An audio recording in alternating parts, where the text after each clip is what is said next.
দেহকে ভাঙাচোরায় বদলাতে দেখেছে। আরো দেখেছে এমন একটি সময় যখন পৃথিবীতে ধন আর শক্তির লালসায় অন্ধ শূদ্রের রাজত্ব ছিল। যেই তাদের অন্যায় আর অত্যাচারের বিরুদ্ধে কথা তুলেছেন তার কথা বন্ধ করে দেওয়া হয়েছে। পাপ আর অত্যাচারের বোঝায় ডুবে থাকা পৃথিবী মা ভগবান ব্রহ্মার সাহায্য চান এবং সমস্ত দেবতার সাথে ব্রহ্মা গেলেন বৈকুণ্ঠে ভগবান বিষ্ণুর স্মরণে। উনি বিষ্ণুদেবের নিকট প্রার্থনা করেন যেন তিনি পৃথিবীতে অবতরিত হন এবং ওনাকে পাপের এই বোঝার থেকে মুক্তি দান করেন। আমার পরম প্রিয় ভক্তরা, আমি তোমাদের প্রার্থনা স্বীকার করেছি। সংসার সত্য আর ধর্মের রক্ষা করার জন্য আর দুষ্টদের বিনাশের জন্য পৃথিবীতে আমি শীঘ্রই অবতরিত হব।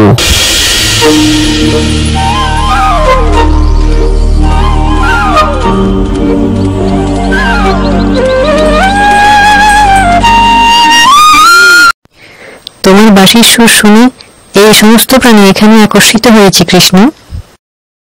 তোমরা বাঁশি শুনতে এসেছো? তোমাদের গুনগুন গুঞ্জনও বাঁশির চাইতে কম নয়। J J J J J.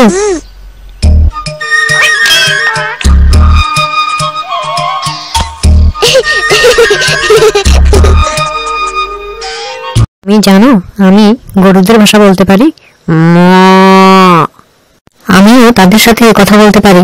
আমি কাঠবিড়ালির সাথে কথা বলতে পারি।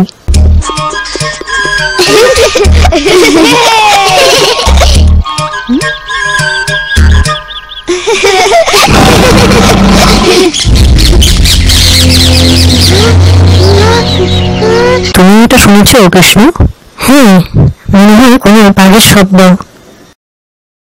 ওই দিক থেকে এসেছে শব্দটা।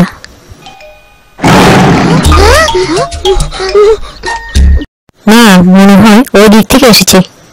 শব্দটা তো কাছ থেকে এসেছে লাগলো, তাই না ভাই? হ্যাঁ, মনে হয় ওটা কাছে আছে। কোথাও লুকিয়ে যাই, চলো চলো ওই জঙ্গলগুলির পেছনে। তুমি এটা দেখেছো কৃষ্ণ? আমার মনে হয় ওইদিকেই।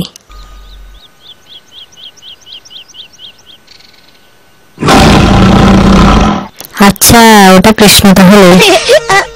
ও, তাহলে তুমি সে ভয়ানক বাঘ। দেখি কে বেশি ভয়ানক।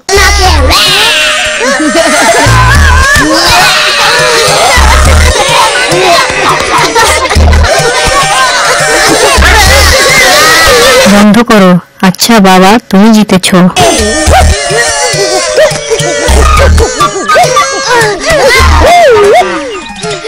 মন ভরে গেছে শ্রীধর? হ্যাঁ, আমি তো ক্লান্ত হয়ে পড়েছি। আর আমিও ক্লান্ত হয়ে পড়েছি। খুব ভালো, ধন্যবাদ।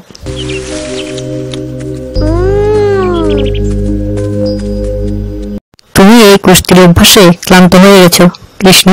চলো আমরা তোমার পা টিপে দিই।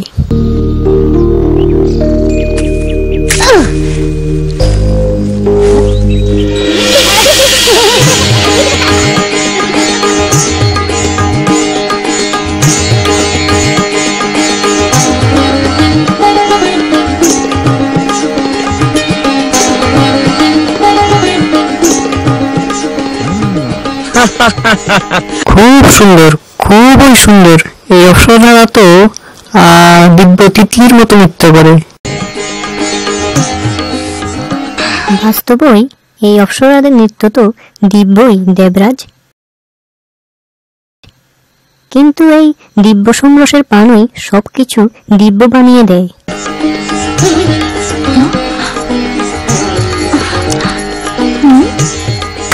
সব পাত্রগুলি ভরো এবং এদের খালি হতে দেবে না।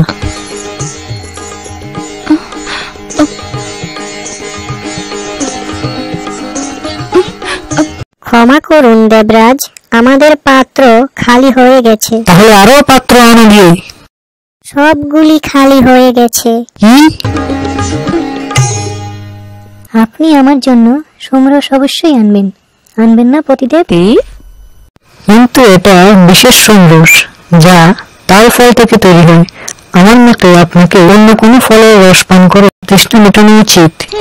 কিন্তু এই রস কেবল তাল বনেই তৈরি হয়, যা কংসের নিজস্ব উদ্যান, আর দৈত্য ধনুকাসুর এর রক্ষা করে। অবশ্যই, কিন্তু আমার মহান পতিদেব ইন্দ্র ওনার প্রিয় পত্নীকে কোনো সাধারণ দৈত্যের কারণে তৃষ্ণার্ত রাখবেন না।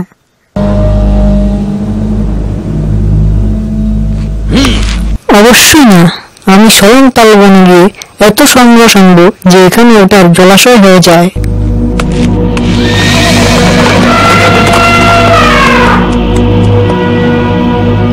ওইখানে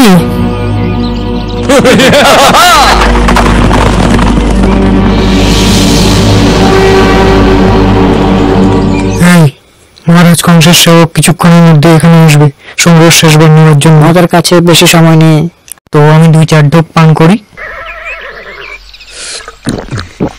সংঘর্ষ পানের পর নিজের মুখ একদম বন্ধ রেখো। মহারাজ যদি এটা জানেন তাহলে সংঘর্ষ তৈরির আগে আমাদের রস বেরিয়ে যাবে। এই মূর্খদের পুরো সংঘর্ষ পান করার আগে আমাদের কংসের সংঘর্ষ চুরি করতে হবে। আমাদের ওদের ধ্যান ভঙ্গ করতে হবে দেবরাজ ইন্দ্র।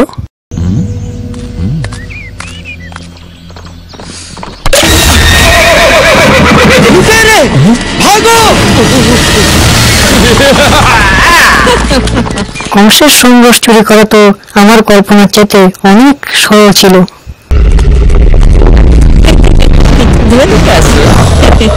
তুমি কংসের সংঘর্ষ চুরি তো করে নিয়েছ, কিন্তু এটাকে পান করতে পারবে না।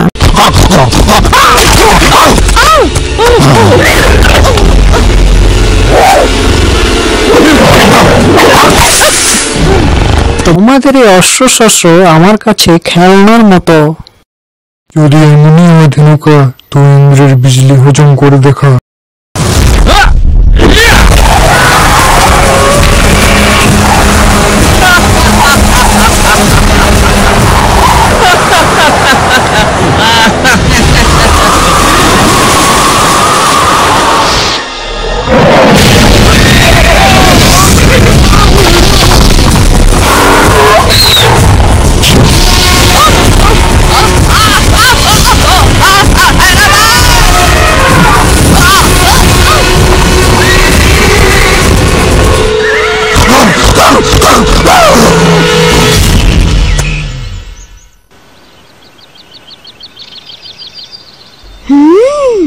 এই মধুর সুগন্ধ কোথা থেকে আসছে? কোনো অলৌকিক ফলের মনে হয়। আমাদের ফলের মধ্যে তো এমন মধুর সুগন্ধ কখনো আসেনি। তো চলো খুঁজি এই নতুন ফলকে এবং খাইয়ে দেই পুরো বৃন্দাবনকে। এই সুগন্ধ ওই বন থেকে আসছে। দাঁড়াও, এটা ওই উদ্যান যেখানে মা যশোদা আমাদের যেতে না করেছেন। এখানের রক্ষক হলেন ভয়ানক রাক্ষস ধেনুকা। বিনা অনুমতিতে প্রবেশ করকদের জীবিত রাখে না।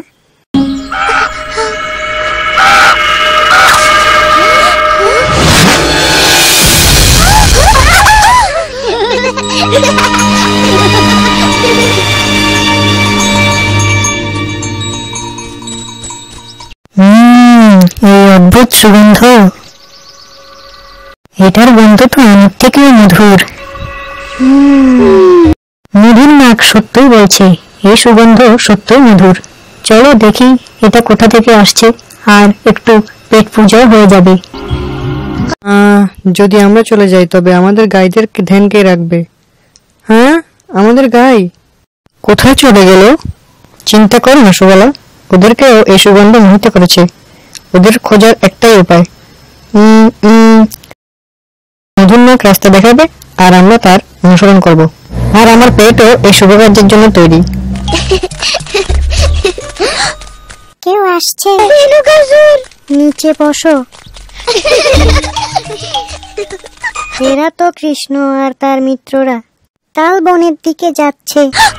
আমাদের ওদের বাধা দেওয়া উচিত।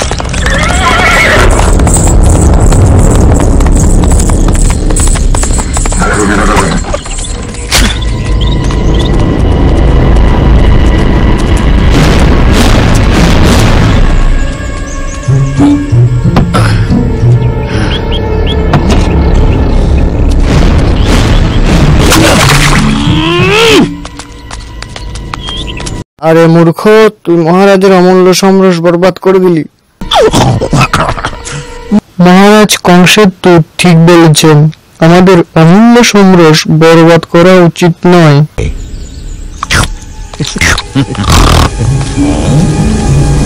মহারাজকে বলো চিন্তা না করার জন্য, ওনার সম্রস সুরক্ষিত আছে আমার পেটে।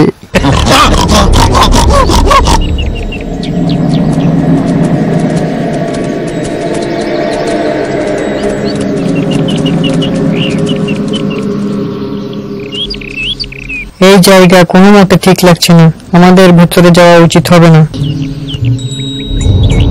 আমাদের নিজেদের গায়ে আনার জন্য ভেতরে যেতেই হবে। ওরা তো ওইখানে ফল খাচ্ছে, তো আমাদের জলদি করতে হবে। হ্যাঁ, আমাদের গাইডের কিছু হওয়ার আগে। না, আমার মানে ছিল তারা সব ফল খাওয়ার আগে। কৃষ্ণ, বলরাম, দাঁড়াও, ওই দেখো।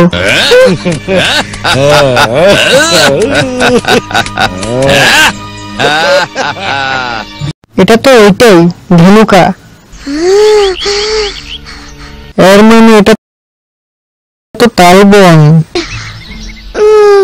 এটা শুনে আমার সব ক্ষুধা হাওয়া হয়ে গেছে। তোমার মাথাও হাওয়া হয়ে যাবে যদি ধনুকা তোমাকে ধরে ফেলে। এখান থেকে চলে যাওয়াই ভালো। দাঁড়াও, প্রথমে আমাদের গাইডের তো বের করি। বলরাম ঠিকই বলেছে, আর যদি আমাদের প্রাণের সংশয় থেকেই থাকে তো কেন না এই সুস্বাদু ফল খাওয়ার পরে নিজেদের প্রাণ ত্যাগ করি। আমি আমার প্রাণ হারাতে চাই না, যদিও আমি সবচেয়ে সুস্বাদু ফল খেতে পাই। ভয় পেও না সুবলা, কৃষ্ণ আছে না। ধনুকা শক্তিশালী হবে, কিন্তু কৃষ্ণ না জানি এমন কত অসুরের সংহার করেছে। সুবলা, শ্রীধর, তোমরা সব গাইডের এখান থেকে বের করো। বাদ বাকি আমরা বৃন্দাবনবাসীদের জন্য তালফল নিয়ে আসছি।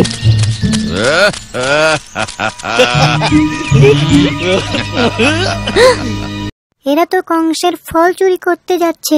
এরা ঘোর সংকটের মধ্যে আছে। চলো মা যশোদাকে বলে আসি।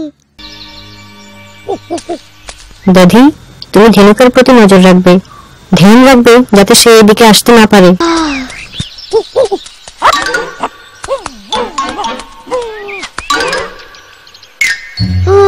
এটা তো অসম্ভব, এত উপরে আমাদের মধ্যে কেউ পৌঁছতে পারবে না। যদি আমরা ফল পর্যন্ত পৌঁছতে না পারি তবে ফল আমাদের কাছে পৌঁছে যাবে।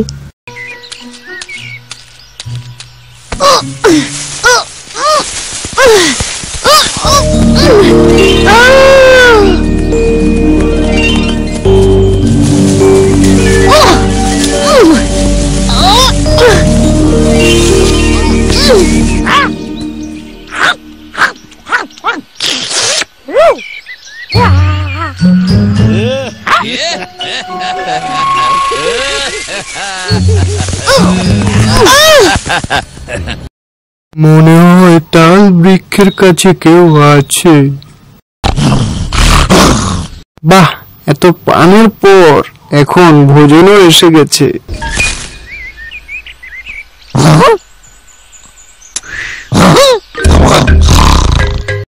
তো এটা তো একটা মাথা খারাপ বাদর। মনে হয় এই প্রেমের ক্ষুধার্তের তোমার সাথে প্রেম হয়ে গেছে ধনুকা।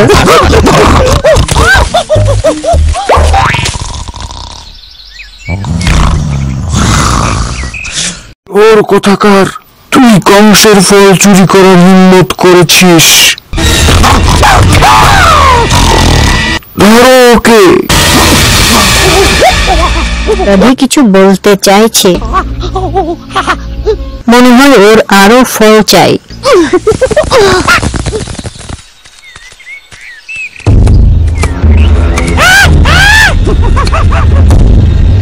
এটা কংসের নিজস্ব উদ্যান, এটার ফল চুরি করায় তোমাদের খুবই খারাপ দণ্ড মিলবে। এখানে তো কংসের আবশ্যকতার চাইতে অনেক বেশি ফল আছে। আমরা ছোট ছোট বাচ্চারা কি অল্প কিছু ফল খেয়ে আমাদের ক্ষুধা নিবারণ করতে পারি না? বলুন মহাশয়।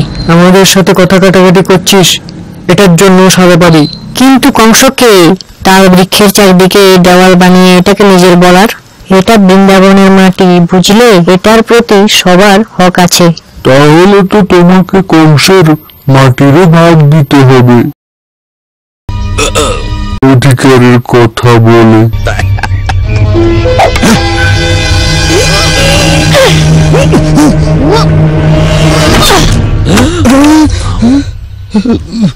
এবার দেখছি কাকে সাজা মিলবে। আমার বিচারে তোমাদের।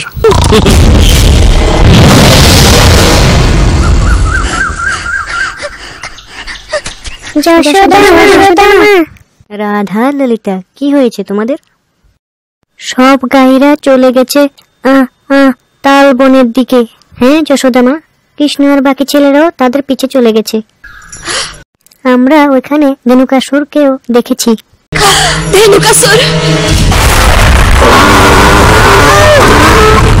তোমরা কংসের উদ্যানে চুরি করেছো। আমি তোমাদের আমার পায়ের তলায় পিষে তোমাদের রস বের করব।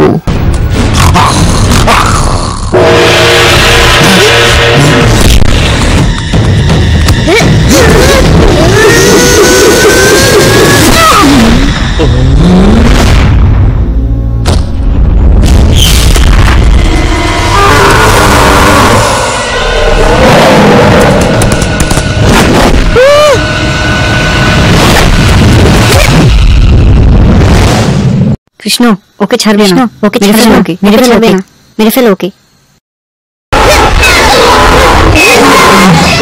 কৃষ্ণ ওকে ছাড়বে না, ওকে ছাড়বে না, মেরে ফেলো ওকে, মেরে ফেলো ওকে।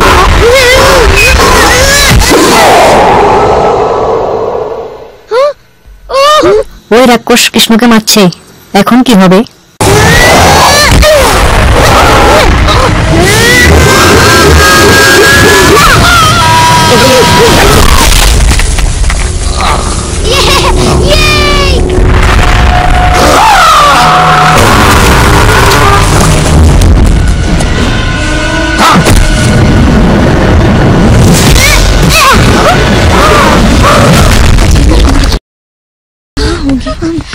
ওই দেখো।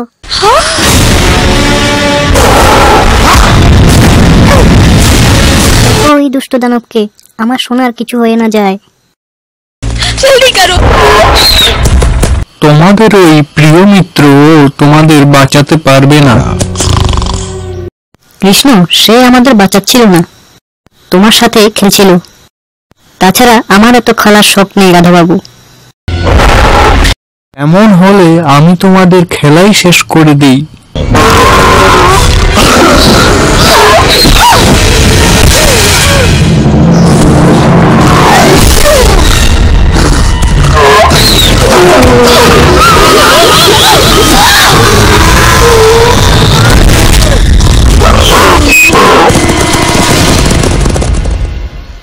এটা কি মরে গেছে?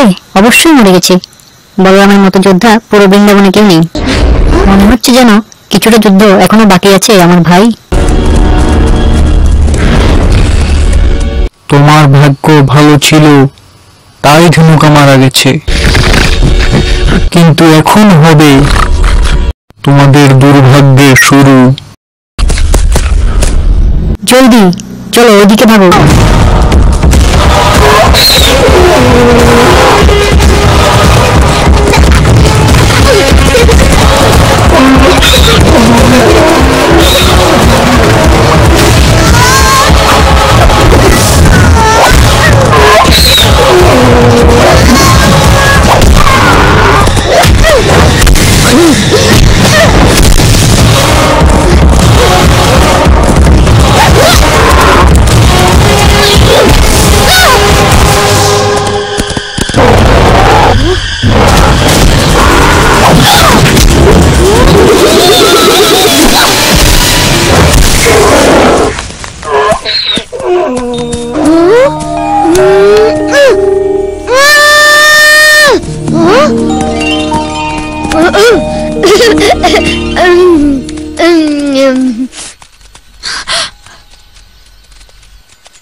তোমরা কৃষ্ণকে ওই অসুরদের মধ্যে একলা রেখে চলে এসেছো? সেই তো বলেছে।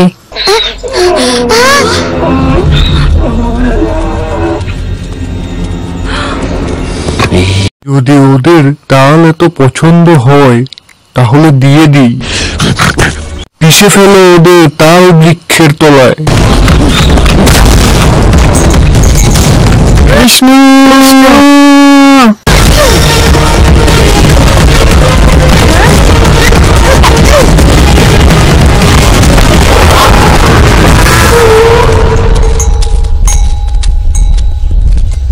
কৃষ্ণ সাবধানে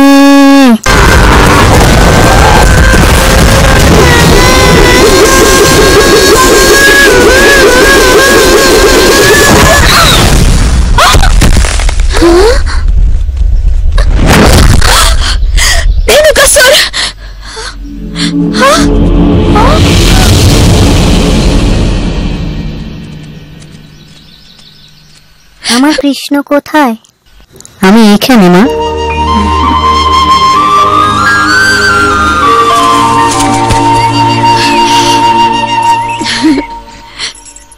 আমরা আপনার জন্য কিছু তালফল জমা করছিলাম মা। কিন্তু এটা তো কংসের উদ্যান। এটা ছিল, এখন এই তাল বন বৃন্দাবনবাসীদের। এই নাও।